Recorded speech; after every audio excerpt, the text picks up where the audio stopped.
always feel like somebody's watching me,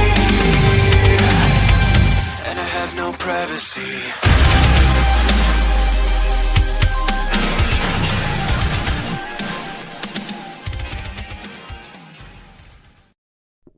Good evening, ghosts and ghouls. This is the one, the only JT Ripper, and I'm here with the person that puts the master in Master Debater, God of Thunder. and you're listening to a horrible podcast. And today we're going to go over A Nightmare on Elm Street from best to worst, or worst to best, so to speak. Yes, this will be our Nightmare on Elm Street rankings. There's 9 of these bad boys in a franchise. I'm going to be doing a little bit different. Not only am I going to go from worst to best, but I'm actually going to give you, out of a 10, what I would actually give these movies.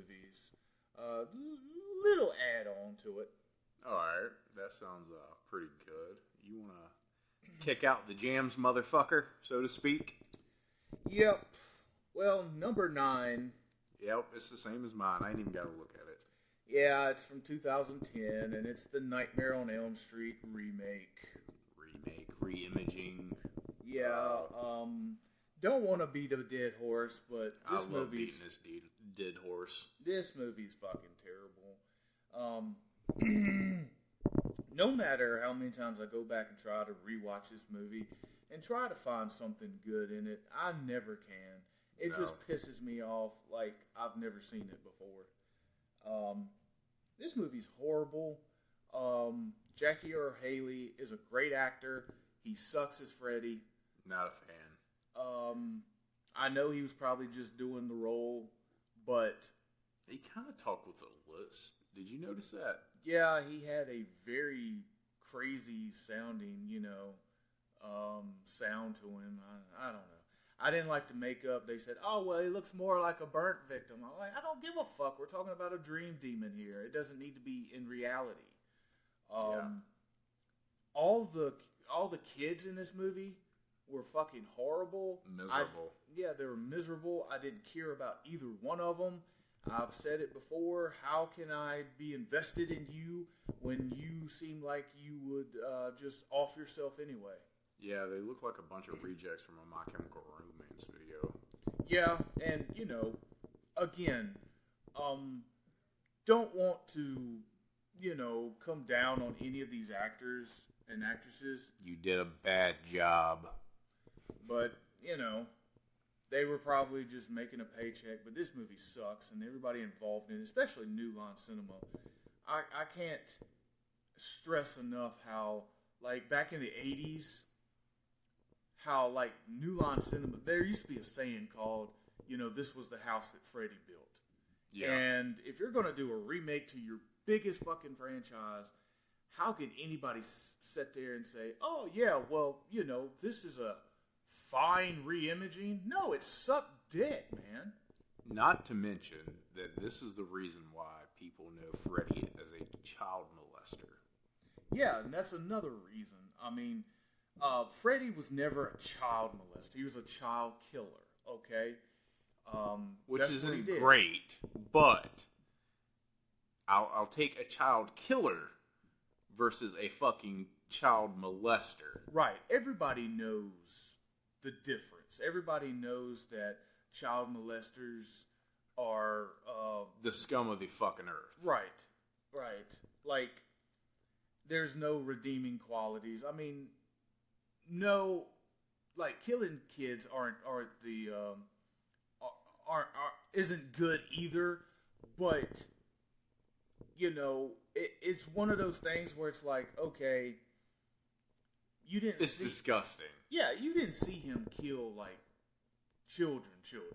By the time the movie gets going, that deed has already been done. He's going after these teenagers, which, if you got a problem with him killing teenagers, I don't know how you watch any horror movie, especially slasher films, because that's all they kill is fucking teenagers. Right. But, yeah, them trying to add this extra thing, just put a log on the fire of how bad this motherfucker was burning out of control badly. Yeah, I hate this movie. This is like one of those movies that I will forever hate. Yeah. I give it a 1 out of 10, and the only reason I'm giving it a 1 is because I don't want to give it any movie a 0. So 1 is about the lowest that you can get. I give it a fucking 1. I guess if I was going to rate this movie, I would give it a 1 too. Also, because I'd give it 0. Honestly, it's that bad. I hate it that much because of how it just fucked up Freddy's image. Yeah, something told me not to go to the theaters and see this. Yeah, same. But I went against my better judgment, and I went and watched this fucking movie in the theater. Honestly, if I would have probably walked out on it. Honestly. Yeah, I wanted to. I was just sitting there like dumbfounded the whole time I was watching. I was like, "This is terrible. Like, this is not good at all." Even being like younger, watching it, I was just like, "This is bad. This is beyond bad." Like, I knew that they were fucking up Freddy as I was watching it. Right. Number 8 on my list is A Nightmare on Elm Street 5, The Dream Child, from 1989. Funny enough, let's talk about it because it's right there with mine. All right. Again, I don't hate this movie. It's just there's like kind of a dark undertone to this film that, it's just not fun. It's not. It's not a fun movie at all. And we had been programmed for like the last 3 movies, like ever since like part 3 and 4 were so much fun. This one came along and it was like, it kind of went darker. It went darker, but it kind of went but they were trying, with like the whole comic book scene, yeah, and stuff like that, and it just didn't catch on. Yeah, it was seriously corny. Does that make sense? Yeah, like it was trying to be serious, but with a joking element, and it falls flat. I didn't care for this one. Yeah, I think that's a good term for it. It's a very flat movie. I gave it a 5 out of 10. It's like mid. Yeah, it's mid at best, or I guess we go to number 7. All right. On my list, I have Freddy vs. Jason from 2003. Again, we've talked about this movie a lot. The more I watch it, the more I need to stop watching it. Because to me, it doesn't hold up as far as what we should have gotten in a Freddy vs. Jason movie. I've talked about it before that I think we were just excited that these two were on screen together. But honestly, it's a fucking... I don't know what to call this. I mean, it's my number 7 also. Because I debated with this and Freddy's Dead. Because for the longest time, I thought Freddy's Dead was pretty bad. But the more I watch Freddy vs. Jason, I think Freddy vs. Jason's actually a little bit worse. It does, like you said, it doesn't hold up. The more I watch it, the least I like it, and I hate that. So I gotta kind of quit watching this movie so I can remember it for being good. Because I love the soundtrack to the movie, and I do like the movie, but I don't know. It's not one of those movies that is holding up to me very well, and it keeps falling lower and lower on my list. Yeah, I give it a 6 out of 10. I would give it a 6. I almost wanted to go 6.5, but like I just rewatched it again, and it didn't hold up well. Yeah. Number 6 on my list is Wes Craven's New Nightmare. Funny enough, it's mine too. I have actually kind of warmed up to this movie over the years. It used to be like like before the remake was made, it used to be like my number one most hated in the franchise. Yeah. But it's kind of bumped up a little bit over the years because I do appreciate the story to it. I appreciate the fact that Wes Craven wanted to do something a little bit different to it. Yeah. He wanted to take it out of the dream world and make it into the real world. Like all the characters in the movie, like Heather Langenkamp was Heather Langenkamp. She wasn't Nancy. Yeah. And there's like a really great scene where her and what's his name, John Saxon, meet each other, like in the middle of the movie, and they're calling each other. He's like, "Hey Heather," and she's like, "Hey John." But by the end of the movie, like he calls her Nancy, and she's calling him Daddy. Like if you're not paying attention, you won't get it. And then like it finally clicks in her mind that, oh shit, we're in the movie type of deal. And I thought that was a cool thing. I don't really like the look of Freddy in this. He looks fake as fuck. He looks like he looks like he has a rubber mask on because he has a rubber mask on. Not to mention you had the 5 claws.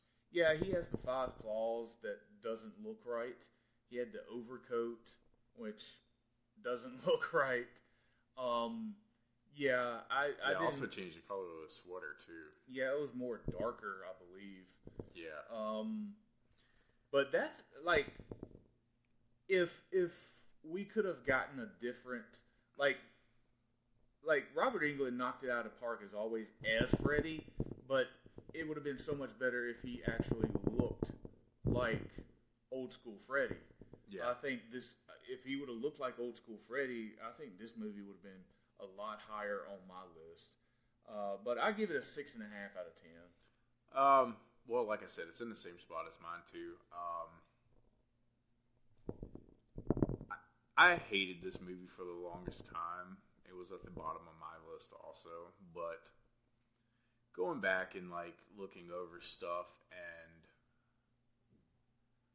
taking time to really appreciate the story and the acting and the cinematography and how actually good the movie is if you take a step back and watch it for what it is. It's actually really good. I don't care for Freddy. I think he looks retarded. Well, not retarded, but just, I don't know. But then again, it's not supposed to be Freddy because it's real. So I guess you got to kind of look at it like that. Though. It's pretty funny because, like, in the movies he looks better, but in real life he looks fake. Yeah. Maybe Wes Craven done that on purpose to just be like, haha, look at this. Yeah. But I do think it's a better film than the previous other ones. Now going back, it does actually hold up. I actually do find more stuff I like about it the more I watch it, unlike Freddy vs. Jason. I start to like it more and more and more. Yeah. I agree with the 6. I think a 6 is very fair. Well, I gave it 6.5. 6.5. Oh, yeah. Yeah, because gave Freddy vs. Jason. Yeah, so I would have to go 6.5 also because I do think it's better than Freddy vs. Jason. And honestly, when I go back and I watch this movie, I do get a little bit of nostalgia about it. Like, because I remember as a kid, I had the VHS and I used to pop it in all the time. Not really being one of my favorites, but it does kind of make me reminisce on back, when VCRs were a big deal and, stuff like that. So it has a little bit of reminiscence to it, in my opinion. Yeah, I mean, I distinctly remember going to the video store and picking it up because of the cover of it. I thought it was creepy. It had an awesome cover, and I remember renting it and watching it a lot as a kid, too. Well, let's see if we can continue this. It's bound to be a break in here somewhere. Possibly. Well, number 5 on my list is Nightmare on Elm Street 2: Freddy's Revenge from 1985. This is probably the most underrated Freddy movie in the whole franchise, as far as like people shitting on it. It's actually my number 5 too. Well, how about that? I love this movie. This is known as the gayest horror movie ever. Yeah, which I never picked up on. I mean, as a kid, I didn't. But going back and watching it now, I can see the gay undertone. I mean, I personally don't give a shit. I think it's a great movie. Yeah, I mean, I think everybody did a good job in this film. To me, it's the most, like, darkest Freddy's been.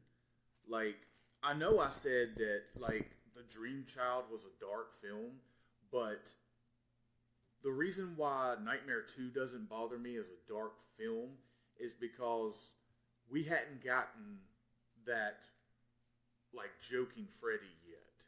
Right. So this is fine with me. And I absolutely love the pool scene in this. I think that's, like, one of the best scenes. And I do like the whole concept of, you know, the only way Freddy can come back is through, you know, Jesse. Like, kind of doing that whole, thing where, you know, it's actually Jesse, but it's Freddy using his body type of deal. Right. And there was never really, they never really revisited this back in any of the other movies. So no, because they tried to do like him like coming through as a baby and being reborn in part 5. Yeah, being reborn, and that never worked. I think everybody did a great job in this. I think it's one of the most underrated, and I think that if you actually like say what is the scariest Nightmare movie, I would say this one, because this one, like, if I would watch this film like as a kid, it was something always unsettling and uneasy about it. Like, I don't know if it was like the music that they used in it, or I think it was everything. Yeah, I mean, it just has that tone of being like a really scary film to me. Right. I mean, I still don't think it's as creepy as the first one, personally. But I do agree with you. It definitely has moments of where it is more creepy. But I still think the overall look is creepy of the first one. But we'll get to that one here in a little bit. Yeah. And by the way, I'll give that a 7 out of 10. Yeah, I'd agree with that. That's pretty fair. Because, you know, you want to kind of keep going up with these, you know, star ratings. And coming in at number 4 on my list is Freddy's Dead: The Final Nightmare. 1991. The first Freddy of the 90s. This movie gets shit on so fucking much. But I remember when I was a kid, this was like my favorite Freddy movie for a long time because of how fun it was. You said Freddy's Dead: The Final Nightmare, right? Yeah. Yeah, I'm on par with you still. Yeah, this movie is like, I don't know why I like this movie so much. Well, I think that when you have a movie that involves dreams and stuff like that, there's going to be like some weird shit, and I don't really and like in the previous movies, like there was some weird shit, but it was specifically for a character. Now you got kind of a group of people who's experiencing like some weird shit, like the town of Springwood. You know, they take it from not just Freddy, but Freddy has caused so much chaos in the town of Springwood that the whole town is just fucking, you know, a few French fries short of a Happy Meal. Yeah. It's something charming about this movie when I go back and rewatch this. Like, a lot of people hate this movie. I don't know if you know this or not. Yeah. Like, a lot of people fucking despise this movie. But I don't know. I like the joking aspect of Freddy in this movie. like when the guy falls asleep and like he's lost in the map, and then it's like, you know, cuts to it and it's like, you're fucked, and wakes up and he's like, what's wrong? He's like, we're fucked. The map says we're fucked. Yeah, that was a great scene. The video game scene was awesome. Yeah. You know, you forgot the power glove. Boing, boing, boing. You know, playing to everybody's, like, you know, like the guy that had the map had the hearing aid in. Yeah. That came into effect. You know, the guy that was in the video game was like a stoner. That came into effect. And, you know, you think I'm your daddy?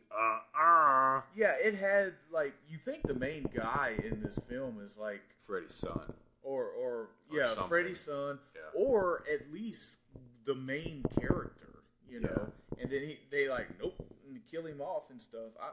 I thought this movie was a fun ride. I'll give it a 7.5 out of 10.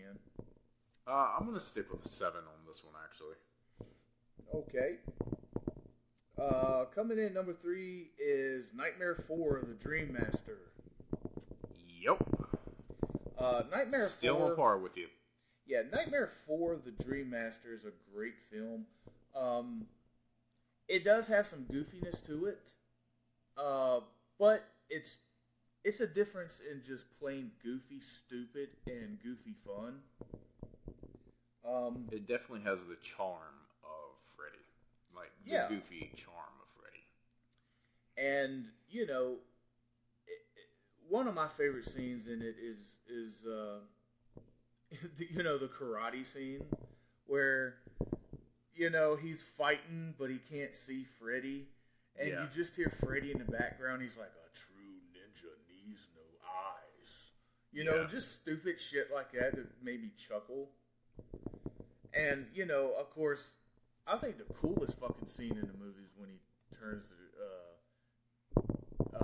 girl into a bug. Yeah, like a And roach or something like he that. squashes it, Yeah. and he's like, you can check in, but you can't check out.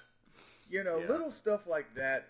I mean, and the overall movie to it, or excuse me, the overall tone to the movie, I think,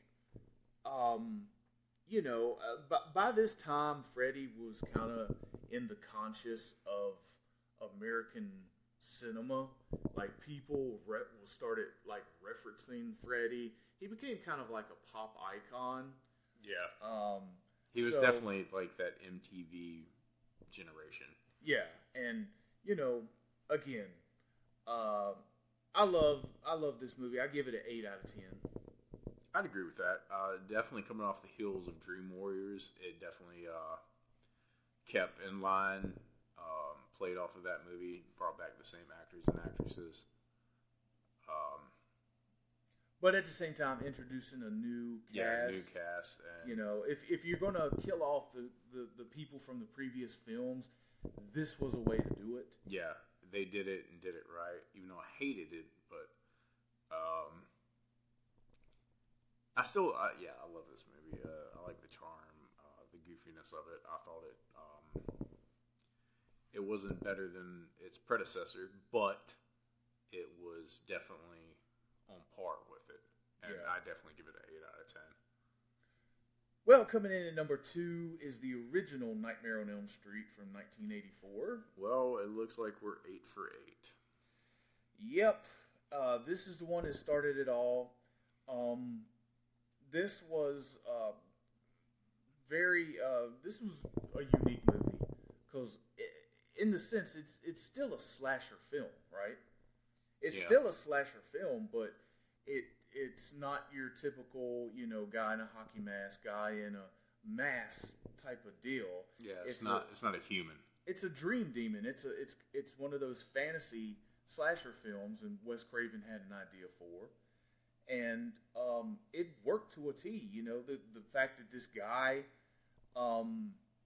stalks you when you're asleep, you know, in your dreams, and I think that that's such a, no pun intended, a killer fucking idea. Yeah. It was so original. The cast in this was great. Heather Langenkamp and one of Johnny Depp's, I think it was his first movie, actually. Yeah. He done really great in this film. Yes, he does in everything. Yeah, there's, with a lot of these first films, there's not a whole lot of death scenes, but the death scenes are supposed to, be, they tend to be more memorable. You know what I mean? Like Michael Myers could kill several people in the new movie, but I'll always remember those 4 that he killed from the original. Right? Yeah, Bob. Yeah, I think A Nightmare on Elm Street is that way too. I think you can pretty much think of and remember it very clearly every single death scene in this movie. So yeah, it meant something, and it was memorable too. And some people, don't like the ending of it, but I think the ending was pretty brilliant. I think it established that, the only way that people are giving Freddy the power is if they're constantly afraid of him. Right. So if you just stop being afraid of him and you're like, fuck you, you don't exist, and, eventually, he'll go away. I thought that was a brilliant way to end it. Yeah, you're feeding them fear. Yeah, living off that fear type of deal. Yeah. And, it's a legendary movie. And it's the one that started it all. I'll give it a 9 out of 10. Definitely agree. Wholeheartedly. Everything from the score to this movie to how it's shot, it definitely has that originality to it. Definitely brought to life such a crazy ass concept of a dream demon and made it an iconic slasher movie. And Robert Englund just killed it. Absolutely. I mean, as we all know. And I like the way it ended too. Because it ended on a note to where it could have been one and done, or it could have been 9 more of these motherfuckers that we got. Some good, some bad, but absolutely, it's definitely on par with everything you just said, even the score.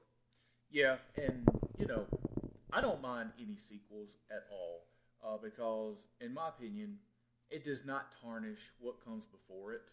Right. If you don't like it, just don't watch it.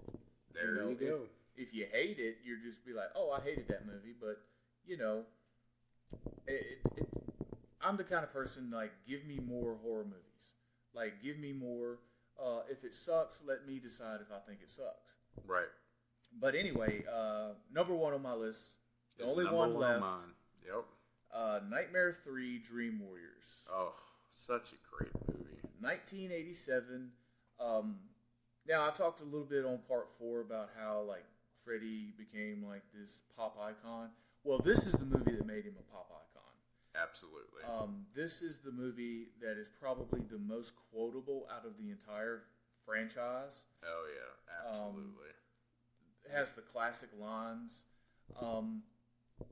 This was the first film in the series that took it, out of Elm Street and put it somewhere else, but it didn't affect the movie.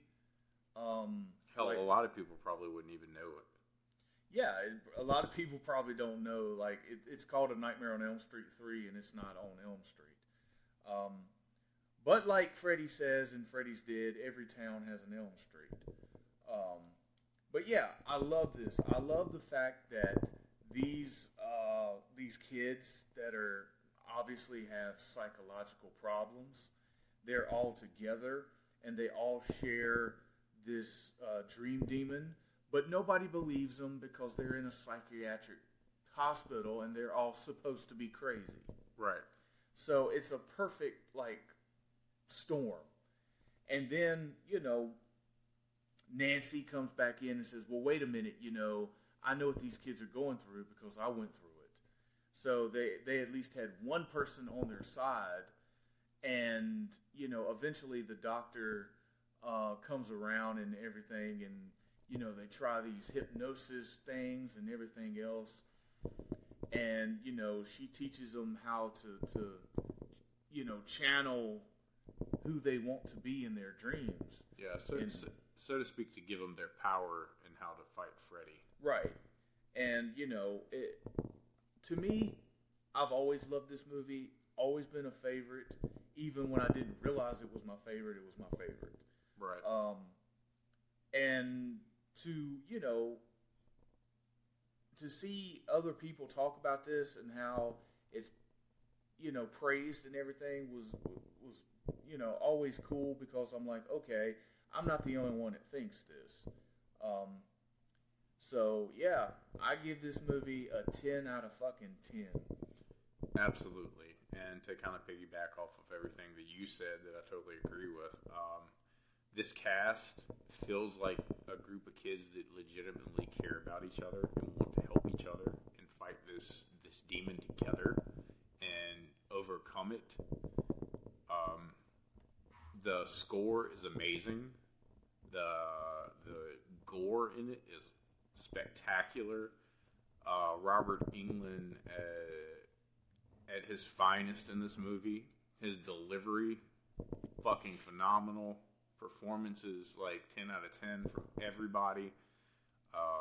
Yeah, to me, this is the ultimate Robert Englund Freddy performance. Yes. There's nothing that I can say that I don't like about this movie. Everything from the look all the way down to the props and effects. There's nothing I do not like about this movie. And if anybody was like, what's one movie that you revise or revisit? Yeah, more often, it's this one. I will just randomly watch this because it's fun. It's creepy too at the same time. It's just such a damn good movie. Fucking Dream Warriors by fucking Dokken is a fucking amazing song. Dream Warriors. Yeah, Dokken Dream Warriors is definitely one of my favorite songs from any film. So yeah, I mean, it just fits so well, and the video is awesome for it as well. Yeah, not to mention Alice Cooper, from fucking Friday. Is up there. That's definitely up there. I think we could do a top 10, or top 5. Oh yeah, we're definitely metal songs. Yeah, we're definitely going to do horror metal related, or at least our favorite songs from horror movies. A lot of it's going to be metal. Some of it might just be regular, just rock, or some of it might even fucking be pop. But it goes so fucking well with it that we can't forget it. Yeah. But back to Dream Warriors, such an amazing movie. And if anybody has never seen any Nightmare on Elm Street movie, watch Dream Warriors. And the great thing about it is you can pretty much watch Dream Warriors and not miss on anything. Yeah, Dream Warriors is... it does a good job catching you up. It's the perfect, standalone movie if it wanted to be. Yeah, I mean, it's a great sequel. One of those rare times where I think that a sequel in a franchise is better than the original. And the crazy thing is, it's the fucking third one in the franchise. Yeah, you don't get too many the third one's the best type of deal. You know what I mean? Yeah, normally it's about number 2 is when they get it right. Like T2, Aliens, Godfather 2, stuff like that. But Jaws 2. I'm joking. Yeah. Yeah. Wait a minute. Son of a bitch. I was with him until then. But this has been a fun ranking. It's been good. It's been a pretty good blast doing these Freddy countdown. Of course, Freddy is, I think, out of Michael, Jason, and Freddy is definitely the most colorful one. He's the most quotable one because the other fucking two don't talk, obviously. But he would still be the most quotable, even if it could talk. I mean, I think that I think out of the other two, he's definitely more of a pop icon because he can talk and stuff like that. So yeah, that's pretty much why Chucky's pretty popular also. Yeah, because Yeah. he can talk. And I mean, if you go like mic to mic skills, Freddy's got Chucky. Hands down. I think Freddy beats him in the one-liners.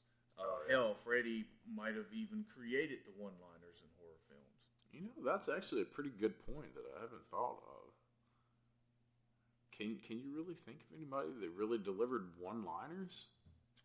Not that turned into a franchise. There might have been no, I really can't. I mean, you could maybe go back to The Exorcist, but her lines were more like demonic and kind of sickly. Your mother sucks cocks in hell. Yeah. Freddy is the only one that I can think of that started that trend of continuously doing it. So, kudos to Freddy. Yeah. Well, it's been real and it's been fun. I'm JT Ripper. And I'm Todd of Thunder saying toodaloo. Welcome to prime time, bitch.